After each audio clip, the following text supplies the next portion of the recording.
I'm calling in Laura Matsu, beautiful sister, to join us in the tide of love and courage that is washing away Wetiko on earth right now. I come in peace, and I wish to have just an honest discussion with you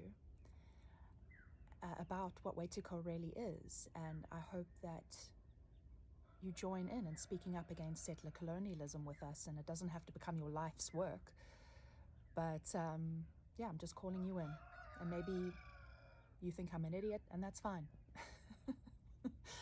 But I think you're great, and I would probably be friends with you in real life, and I want to have this discussion because I've been watching the way you frame the word Wetiko on your platform, and you seem to use it in a way, the mind virus that Wetiko is, this mind virus of othering. You seem to use it in a way where you're framing the people who are speaking up about settler colonialism and kind of asking spiritual influences and being confrontational with people and asking them where they stand and why they aren't speaking. You're framing that as Wetiko, that behavior as Wetiko, right? And while that behavior might not be good, maybe it's a bit aggressive and whatever it may be, you know, that's not actually what Wetiko is. Wetiko comes from a Native American word. It's an indigenous American word, first and foremost. So it first emerged, the word Wetiko, from an indigenous tribe, the Cree, in Canada.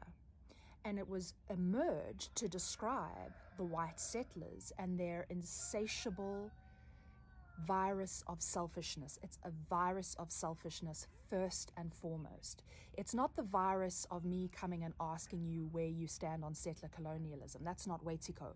Wetiko comes from the indigenous people, and it is first and foremost and fundamentally a virus of selfishness, insatiable greed, and this emptiness inside, and this desire to monetize nature and exploit the earth and humans.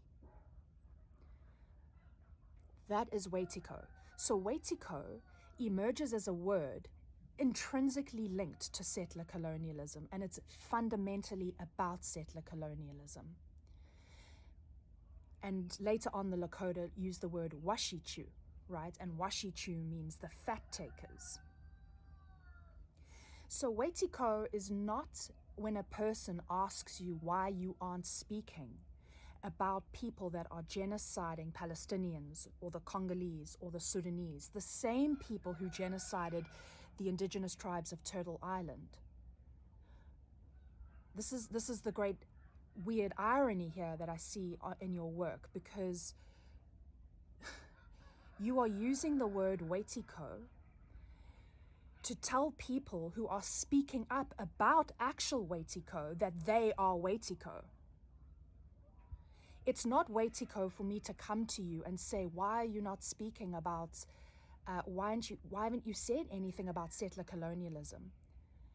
Because what's happening in Palestine is the same Zionist occupiers that took hold of Turtle Island, genociding the bodies of humans because they want to build a canal there. They want gas reserves. It's all monetary. It's Wetiko. What's happening, what the Zionists are doing is Wetiko. That's Wetiko in action. And anybody speaking up about it is actually speaking against and trying to illuminate everybody to what Wetiko actually is. And in this other post you said, you know, that this is like the latest thing, that people are being totalitarian when they're like asking you about why you're not speaking. And I'm not saying that maybe somebody's being a bit hostile, and that's, you know, fine. Nobody should speak to you in that manner. But in general, it's not totalitarian. For example, me making this video to ask you why you're not speaking about it. And it's also not the latest thing. The genocide in Palestine, which is also the genocide in Sudan, Congo, and many places on earth, have all been perpetrated by the exact same colonizers who arrived on Turtle Island and made the indigenous people emit the word Wetiko in the first place. It's the only movement. It's the movement that encapsulates all evils on earth. It's a movement against settler colonialism. It's a beautiful tide of humans waking up and rising up and speaking out against colonization, genocide, and the rape of the earth and the exploitation of the earth. It's actually a Native American indigenous movement. This was prophesied by so many indigenous tribes, the tribes that came up with the word Wetiko. They said such a time would come when we would all rise up against these colonizers, speak out against their mind virus, not want to take part in their mind virus. See, the mind virus of Wetiko is not me speaking to you about why you're not speaking about settler colonialism. The mind virus of Wetiko is not speaking about settler colonialism. It's using the word Wetiko to hide the fact that you're not speaking about settler colonialism. It's partaking in systems of settler colonialism. That's Wetiko, my friend. So I leave that with you. And I honestly send you the best. And like I said, I think you're brilliant and you can do with this what you will. But I had to say it because I admire you and I think you're wonderful. But I had to say it. I live on native Zulu land here in South Africa. And I'm not going to use their indigenous terms to guise the fact that I'm not speaking about settler colonialism, which is why the indigenous term emerged in the first place. It's the foundation of what that term means. All indigenous tribes, most of them in America, have stood in solidarity with Palestine, Sudan, Congo, and the colonized places on earth. So we can't now use their word and twist it in a way that makes it look like people who are speaking up against settler colonialism are Wetiko. No, that behavior is Wetiko. To do that is Wetiko. You must see this. Anyway, sending love. Aho.